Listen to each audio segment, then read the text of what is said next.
Hi అండి, welcome to my channel. ఈరోజు కొత్త రెసిపీ వచ్చేసి బ్రెడ్ పిజ్జా అండి. ఇది ఇంట్లోనే చాలా ఈజీగా త్వరగా అయిపోయే పిజ్జా రెసిపీ అండి. మీరు కూడా ట్రై చేయండి. టేస్ట్ అనేది పిజ్జా లెక్కనే ఉంది.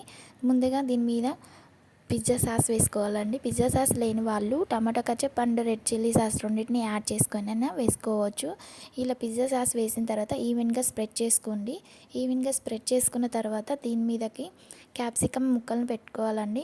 క్యాప్సికమ్ గ్రీన్ కానీ రెడ్ కానీ ఎల్లో కానీ మీ దగ్గర ఉంటే పెట్టుకోవచ్చు. నా దగ్గర ఓన్లీ గ్రీన్ ఒక్కటే ఉంది కాబట్టి గ్రీన్ క్యాప్సికమ్ ఒక్కటే పెట్టానండి. తర్వాత దీంట్లోనే ఉల్లిపాయ అండ్ టమాటా ముక్కలను కూడా ఇలా ఈవెన్గా పెట్టాను.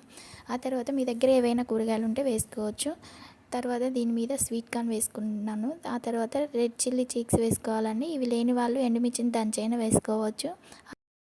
చీజ్ అనేది ఇలా ఈవెన్గా స్ప్రెడ్ చేసిన తర్వాత మనం కళాయిలో పెట్టేసుకొని ఆవిరిపోకుండా మూత పెట్టేసిన తర్వాత కొద్దిసేపటికి ఒక 2-3 మినిట్స్ కల్లా మనది ఈ చీజ్ అనేది మెల్ట్ అవ్వడం మొదలవుతుందండి.